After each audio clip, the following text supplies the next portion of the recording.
به نام خداوند به همتا. سلام بر همه شما بیننده های عزیز برنامه مهمانیار و این بار ما مهمان یکی از زنان قدرتمند جهان و رئیس کمیسیون مستقل حقوق بشر، چهره شناخته شده دکتر سیما سمر هستیم که ما در آغاز از طرف شما، از طرف دوستم نعمت و از طرف خود سلامای گرم خود برای خانم سمر تقدیم میکنم و دکتر صاحب یک جان تشکر از اینکه ما را مهمان پذیرفتین. تشکر از شما. من از موقع استفاده میکنم و به بینندای تلویزیون طلوع سلام و احترامات خود تقدیم میکنم. سلامت باشین، بخیر باشین. خانم سمر، آیا ما خو حقوق بشر را نقض نکردیم که مهمان شما شدیم؟ به یک شکل بله، ولی یک وقت برای میگیرین شما. نه دیگه، مفهوم میکنم این یک حق ماست. ما هم خواستیم تا که به بهانه این مهمانی بیشتر از زندگی شما با خبر شویم و از شما یک احوال پرسی داشته باشیم. تشکر. خانم سمر، اگر در مورد کارهایتان بر ما بگوییم که چگونه مگذره وظایف کاریتان با حقوق بشر و از شغل کاریتان راضی هستین؟ البته کارهای حقوق بشری در کشورهایی که بسیار حالت نرمال داره بسیار مشکل است، چه حاجت به کشور مثل افغانستان که مشکلات بسیار جدی و اساسی داره. یک از دلایلی که ما در افغانستان بسیار نقص حقوق بشر میبینیم عدم آگاهی مردم از حقوقشان است و عدم تطبیق قانون است که باعث خطی‌های جدی حقوق بشر در افغانستان میشه.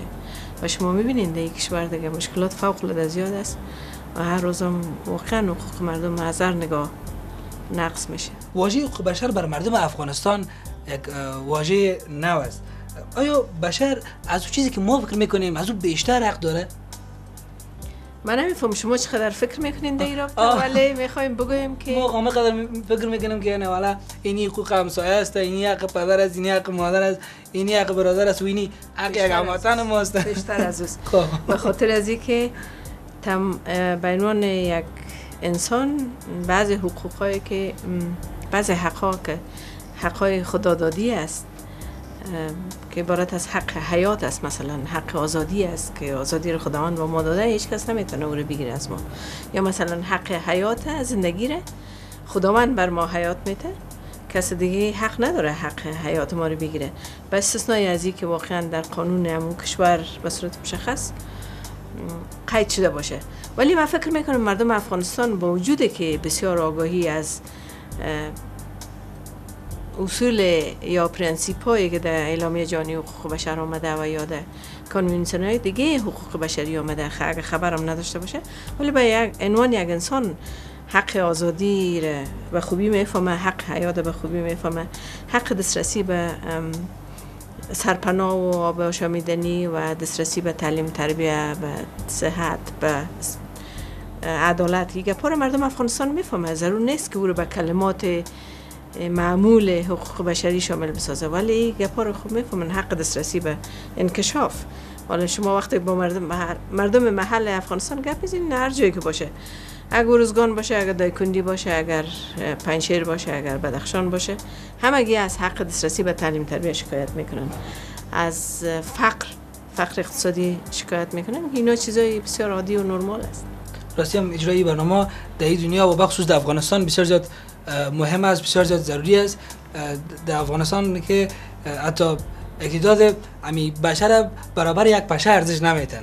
اون دوستا همگی در چیلیان هستن و شما واقعا یک وظیفه بسیار زیاد مشکل دشواره و یک وظیفه بسیار زیاد مهم انجام میدین. آیا گاهی تهدید هم شدین از طرف ناقضین حقوق بشر و یا هم کسی یا چیزی مانع کار شما شده؟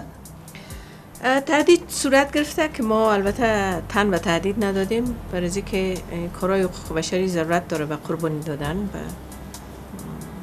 پیگیری بیشتر و به از خودگذریایی.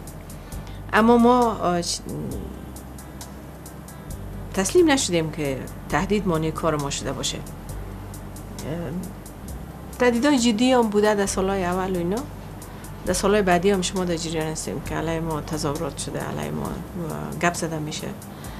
اما فکر میکنیم که با وجود تمام مشکلات که در افغانستان است، ما با جدیتی که همکارایم داره و با کارایشان ادامه میتن و فکر میکنم بد نیست، ما نسبتا موفق هستیم. کدام وظیفه‌تان به نظر شما خوب بود؟ معاونت ریاست جمهوری، وزارت، ریاست یک کمیسیون و یا هم دکتری؟ البته هر کدامش لذت خاص خود داشته، مشکلات خاص خود داشته. مثلا ما وقتی که طبابت میکردم و یک مؤسسه داشتم که کار میکردیم در رابطه با تعلیم و تربیت، در رابطه با ایجاد کلینیک ها و شفاخانه در افغانستان، در شرایط بسیار دشوار که حکومت نبود و هیچ گونه پرسش نبود. در وقتی که روسا مثلا حاکم بود، ما از افغانستان پاکستان میرفتم یا پس از پاکستان افغانستان می آمدم توسط موتورهای جیپ کونی خدازده که او هر لحظه احتمال ازی بود که خراب شود و از راههای کاملا غیر قانونی. خطر ازی بود که تیاره روسا مثلا ما رو بمبارد بکنه، خطر ازی بود که هر لحظه دمین برابر شویم و او لذت خاص خود داشت. بعد از او که آمدم البته وزیر شدم و معاون رئیس جمهور شدم، هم مشکلات بسیار جدی و اساسی وجود داشت و هم خوشبختانه تونستم حداقل در او شرایطی که بسیار مشکلات بود و افغانستان هیچ پول نداشت، تونستیم حداقل ما تونستم در 6 ماه اول که وزیر زنا بودم و معاون رئیس جمهور بودم تثبیت بکنم، نشان بدم که بین یک زن میتونم برابر دیگه همکارا یا از بعضی همکارا که بیشتر کار بکنم. یعنی وزارت زنا وجود نداشت، تعمیر نداشتیم. وقتی که تعمیر به ما دادن کاملا خراب بود و ما هیچ بودجه نداشتیم. حکومت در وقت پول نداشت. وقتی رئیس جمهور سفر کرد به امارات، از امارات یک مقدار پول نقد داشت توفه داده بود. از او پول نقد تمام رسانه ها رو مثلا خواستن و با یک کنفرانس مطبوعاتی $20,000 بر ما دادن، بر وزارت زنا دادن. شما دا چقدر خوش شدی نه؟ البته امرای رئیس جمهور بر علاوه از اینکه ماندار خوش شدم چون ما هیچ چیز نداشتیم، دعوا هم کردم که $20,000 کافی نیست، ولی ماندار بودجه نداشتیم. اما در 6 ماهی که ما بودم وزارت تعمیر گرفته شد، تعمیر دوباره ترمیم شد، تعمیر فوق العاده خراب بود. لاینای برقش وجود نداشت، کلکینای شیشه نداشت، تمام دهلیزها و اتاقها بسیار خراب بود. یعنی نمیشه آدم بگه دیوارا پر از نسوار بود. یک محل مناسب برای کار نبود. به هر صورت به هیچ صورت مناسب نبود.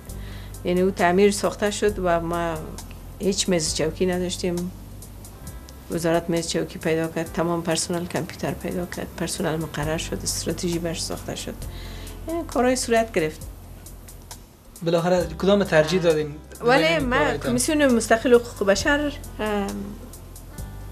عین مشکلات داشت مثل وزارت امور زنا. در اینجا $20,000 هم مرا ندادن. البته گفت که $20,000 میتونم. ما گفتم چرا در پالوی نام ما $20,000 نش داشته باشیم، در جای برم باید 20,000 بگیرم. ولی تونستیم که کمیسیون هم بسازیم. حال استراتژی داره کمیسیون، به عنوان یکی از بهترین کمیسیون های منطقه آسیا و پاسیفیک ما شناخته میشیم، بلکه ما به عنوان یکی از بهترین کمیسیون های جهان مطرح هستیم. و این گپ بسیار خوب است در کشور مثل افغانستان کار بسیار ساده نیست.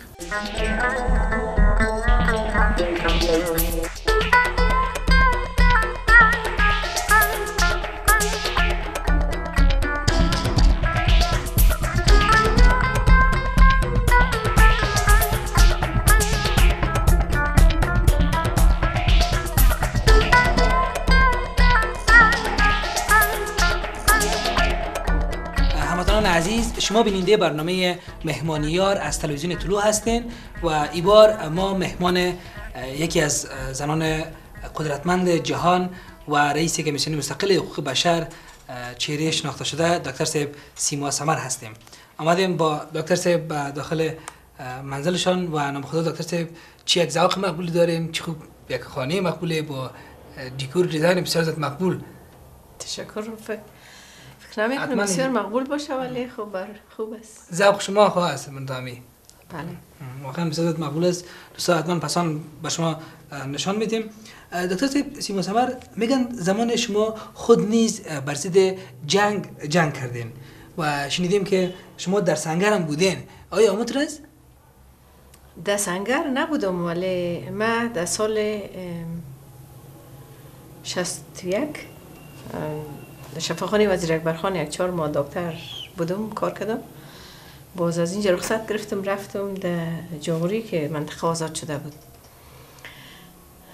نمیفهم او رو سنگر حساب میکنین، خب اونجا منطقه آزاد شده بود ولی کسی نبودم که تفنگ گرفته باشم، اما مردم را کمک میکردم که مبارزه میکردن علیه روسا.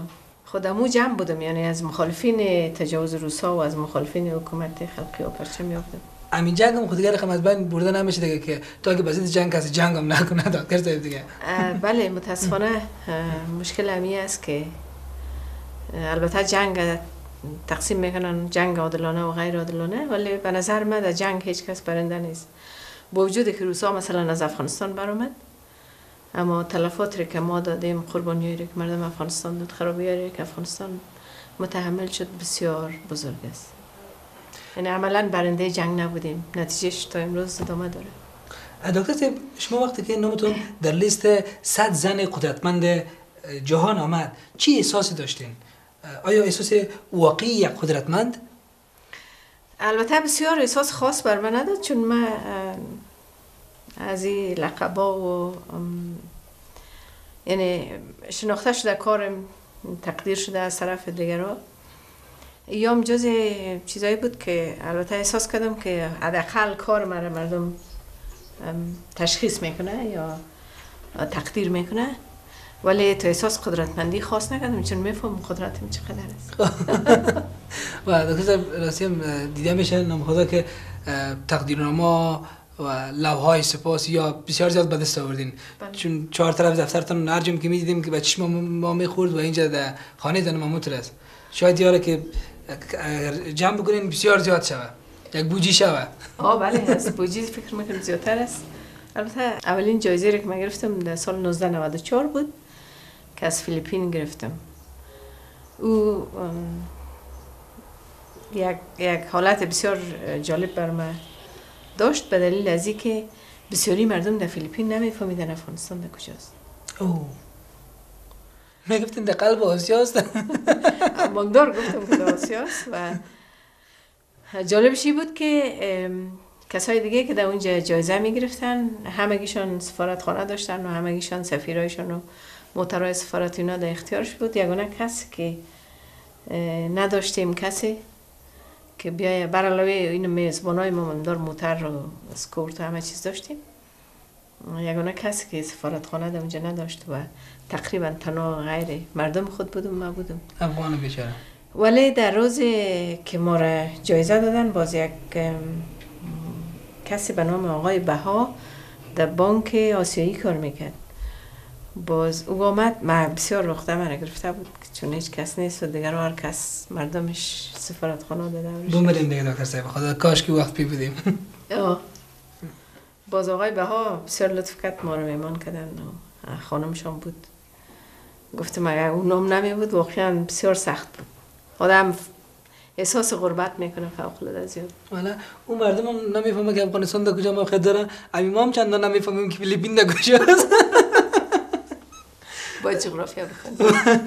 دکتر صاحب شاید شوهرایی که از زنای خود بترسند بسیار زیاد باشن، اما شما از انگشت شمار زنان افغانستان هستین که مردای بسیار زیاد خطرناک هم از شما میترسن. احساس غرور میکنین برای امتیاز؟ فکر میکنم اون مردای خطرناک از عمل خود میترسن، از من نمیترسن. بله اونا کارایی را که انجام دادن اعمالشان پیش چشمشان میایه، از اون میترسن نه از من. من خود یک آدم بیچاره هستم، لشکرم ندارم. راستی هم دوستا عدالت خواهی میکنم. من راستی من هیچ از من از دکتر صاحب نمیترسم. هنوز بسیار خوشحالم هستم، دلم جمع است، آرامم هستم که اینجا پیش دکتر صاحب هستم. ان شاء الله که هیچ حق من دیگه اینجا نقص نمیشه. حداقل دی خانه نقص نمیشه. دکتر صاحب شما چی وقت تونستین از حقوق زن خوبتر دفاع بکنین؟ آیا در افغانستان تنها زنا میتونن از حقوقشون دفاع کنن یا اینکه مردا هم باید امروی زنا هم دست شون؟ البته من از بسیار جوانی شروع کرده بودم بر دفاع از حقوق زنا. دلیلش هم یه است که من یک زن هستم، بیشتر احساس میکنم تبعیض علیه زنا، ولی به هیچ صورت ما نمیتونیم تنها اگر زنان مبارزه بکنن بر حقشون نمیتونیم ما و پیروزی نائل شویم. من فکر میکنم که هر انسان با احساس، هر انسانی که اعتقاد داشته باشه به عدالت و برابری باید مبارزه کنه بر حق زن، چی در افغانستان چی خارج از افغانستان. برای از که اگر قرار باشه که زنان محکوم باشه در یک کشور و کشور آزاد نیست. دکتر صاحب آیا در کدام گروه یا حزب شما عضویت دارین که اونا شما را حمایت بکنه و شما یا اونا را حمایت بکنین، یا آیا گاهی داشتین؟ البته نه. خود درست است در وقتایی که ما محصل بودیم کارهای که میکردیم مبارزه که میکردیم علیه روس‌ها و اینا، بعداً باز یک چیزی به نام جمعیت انقلابی زنان افغانستان ایجاد شد در سال 58. در او عضویت داشتم تا سالهای 98 89 1989. البته 22 سال شده که ما برآمدیم. امروز از دیگه همکاری ندارم.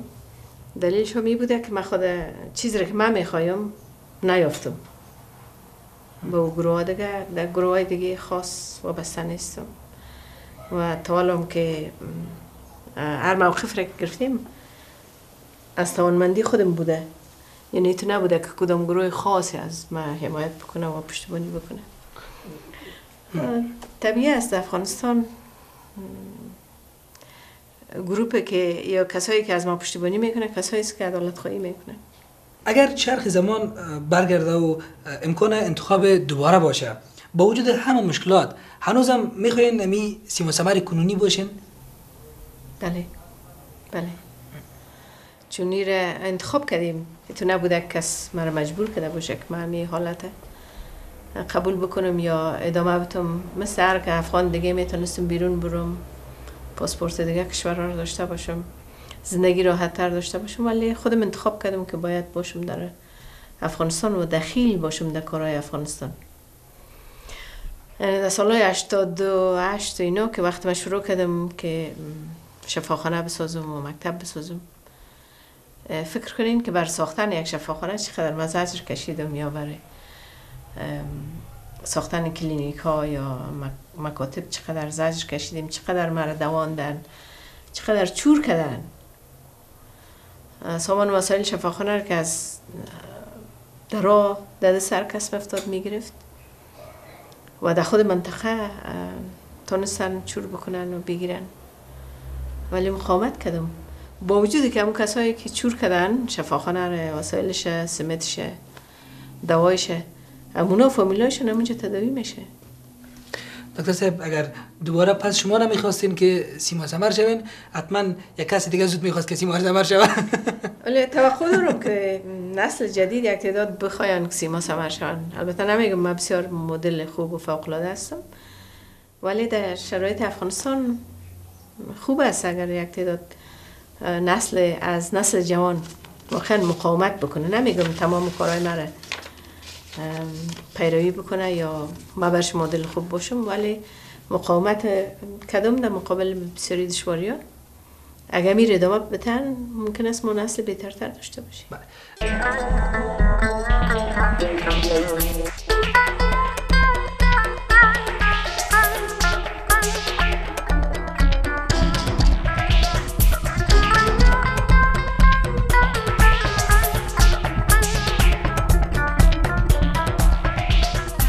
یک بار دیگه خوش آمدین و دکتر صاحب سیم و ثمر با ما و شما هست و فعلا در یک باغچه بسیار مقبول خانه دکتر صاحب هستیم که نام خدا خوب چمنش هم سبز است و گلام خوب زیاد دیده میشه. منتها در بین گلا حالا ما گم نشیم، ما رو گم نکنیم. دکتر صاحب چی کارهای دیگه بلد هستین از کارهایی که زنان افغان در ولایات مختلف در اطراف انجام میدن؟ بافت یاد دارم که دستی خوب بافم، کارهای دستی رو یاد دارم، خامک قنداری رو یاد دارم، گلدوزی های رقم یاد دارم، چندین نوع گلدوزی رو یاد دارم، خیاطی ماشین رو یاد دارم. نام خدا اینا رو شدیم دیگه. یک زن افغان که کارا رو یاد نداشته باشه، بس چی میگه؟ والا این به کمال است. کمی هر خلاص دیگه درس خوندن باشه کار کرده باشه کمی گلدوزی یاد نشه باشه کان سوزندوزی میگه والا هیچ چیز صاحب کمال نیست. دکتر صاحب اگر شما یک تکواندو باز می بودین دوست داشتین با کی مسابقه بتین؟ هیچ وقت تصور نکردیم یک تکواندو باز باشم. اگر می بودین چون علاقه ندارم فکر نمی هیچ فکر نکردیم دوره. دکتر صاحب در یک اعلامیه حقوق بشر ماده 16 آمده که هر مرد و زن بالغ حق دارن به هیچ محدودیت تشکیل خانواده بتن. آیا شما از یک برخوردار بودین؟ بله بله ما از یک برخوردار بودم. خانواده شما را فامیل شما را کیها تشکیل میده؟ شوهرم است، فعلا مادرم همراهیم است، برادرم است همراهیم و خانم برادرم است. اگر 3 پیام یک جمله‌ای برای 3 مخاطب بگوین، یکی برای رئیس جمهور، دوم برای مردم و سوم برای فعالان حقوق بشر، چی خواهد بود؟ برای رئیس جمهور پیام می خواهد بود که عدالت در افغانستان تطبیق بکنه. برای مردم پیام می است که مردم خودشان باید تصمیم بگیرن سرنوشت خود تعیین بکنن بدون از اینکه در جنگ مسلحانه بکنن. برای مدافعین حقوق بشر پیام می است که مبارزه برای حقوق بشر قربانی میخواه، از خودگذری میخواه، باید از خودگذری و قربانی را داشته باشه، تعهد داشته باشن که حاضر هستن به قربانی ولی دفاع میکنن از پرنسیپ های حقوق بشر. هموطنان عزیز تشکر یک جهان از اینکه تاییدم با برنامه مهمانیار هستین و این بار ما مهمان دکتر صاحب سیما سمر هستیم. بعد از تلاش‌های بسیار زیاد اگرچه ما را ترسانده بودن گفتن که هیچ به خوردن چیزی نیست به میمانا، ما میمونی خوش خالی قبول کرده بودیم، اما بعد خدا که نه بالاخره همین چاره نعمتمون میشه. بخیر باشیم. دکتر صاحب شخصا شما کدام غذا رو خوش دارین؟ غذایی که دوست دارین؟ غذای به خصوص نیست، ما هر چیز میخورم چون دختر غریب بودیم. حالا در افغانستان راستی هم دیگه حالا هستن نگان کسایی که سابق مثلا اگه کچالو میخورد شلغم میخورد حالا بود میگن نمیخورم هیچ. خب خیر باشه. معلوم بشه که بسیار به مشکل ایبولانی تیار شده و خوب با سلیقه هم جور شده. سیام گندنه. ما کچالو خور مردم هستیم دیگه کچالو میخوریم. باشه که باید کجا ما را مندازه ایبولانی؟ کچالو